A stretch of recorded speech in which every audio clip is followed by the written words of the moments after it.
আমার ভাগিনা মারা গেছে। সো আমি তো কুমিল্লায় থাকি, আর এখানে চিটাগাঙে যাওয়ার পথেই গাড়ি অ্যাক্সিডেন্ট, রিল্যাক্স গাড়িটা অ্যাক্সিডেন্ট করে মারা গেছে একদম। তো ভাগিনা পড়াশোনা করতে হতো ঢাকায়, ফিরতেছিল এরকম। আজকে শুক্রবার বাড়িতে যাচ্ছিল, রাতে আসছিল আর কি। এবং তাকে দেখেও আমি চিন্তা হিমশিম খাচ্ছি যে পরিস্থিতিটা হয়েছে এবং যে ভয়াবহতা এখানে হয়েছিল। আল্লাহ মাহবুব জানে কি এক অবস্থার মধ্যে তাদের ইয়েটা। হঠাৎ সকালবেলা একটি ফায়ার সার্ভিসের অ্যাম্বুলেন্স সাইলেন্ট দিয়ে আসলো আমাদের হসপিটালে, 4-5 জন রোগী নিয়ে আসলো। তখন আমরা তাড়াহুড়ো করে ওইখানে গেলাম, গিয়ে দেখলাম যে সবাই আহত অবস্থা। তখন সবাইকে নিয়ে হসপিটালের ভিতরে নিয়ে গিয়ে তখন ওইখানে প্রাথমিক চিকিৎসা, এর ফাঁকে আরও ফায়ার সার্ভিস আরেকটি গাড়ি আরও রোগী নিয়ে আসছে, আরও 4-5 জন রোগী। তখন আমরা যাদেরকে প্রাথমিক ট্রিটমেন্ট দিয়ে যার চট্টগ্রাম আমাদের একটি গাড়ি চলে গেছে ওইখানে কিছু রোগী নিয়ে, আর আমি গেছি ফেনীতে।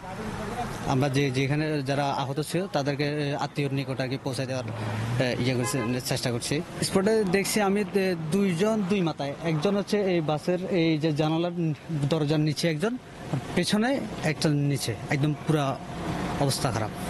যেহেতু এগুলো বিলাসবহুল গাড়ি, সবাই ঘুমন্ত অবস্থায় ছিল, সেকেন্ডের মধ্যেই সবাই না বোঝার উঠে আগেই এই অবস্থা আর কি।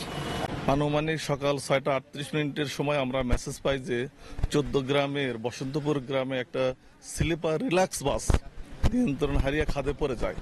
তাৎক্ষণিকভাবে 14 গ্রাম ফায়ার স্টেশন থেকে আমাদের টানা ভ্রমণ করে সেখানে গিয়ে আহতদের উদ্ধার করে, প্রায় 8 জন লোককে উদ্ধার করে 14 গ্রাম সদর হাসপাতালে প্রেরণ করে এবং 5 জনকে মৃত অবস্থা পায়। আমরা যদি মৃত্যু বলতে পারি না, তারপর তাদেরকে মৃত্যু তাদেরকে উদ্ধার করে পুলিশের কাছে হস্তান্তর করা হয়।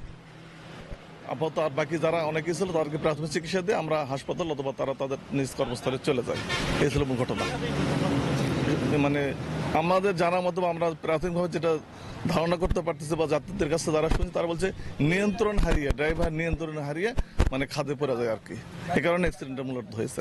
দিকে ঢাকা চট্টগ্রাম মহাসড়কের চট্টগ্রামী লেনে বসন্তপুর নামক স্থানে, বসন্তপুর কালিকাপুর স্থানে এই যে রিল্যাক্স পরিবহনের দ্বিতল এসি বাস চালক নিয়ন্ত্রণ হারিয়ে রাস্তার পাশে পড়ে গেলে ওইখানেই এই গাড়ির যাত্রী গাড়ির নিচে চাপা পড়ে 5 জন গুরুতর জখম হইলে 14 হাসপাতাল নিয়ে গেলে ডাক্তার তাদেরকে মৃত ঘোষণা করে।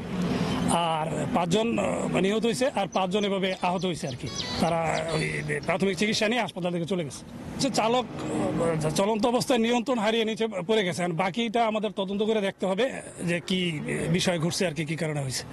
আর নিহতনের পরিচয় আমরা সংগ্রহ করার চেষ্টা করতেছি বিভিন্ন ফোন দিয়ে। ঘটনা ঘটছে বেশিক্ষণ হয় নাই তো, এখন যাত্রী কারাগারে আছে, তাদের আত্মীয় স্বজন যোগাযোগ করার চেষ্টা হইতেছে আর কি।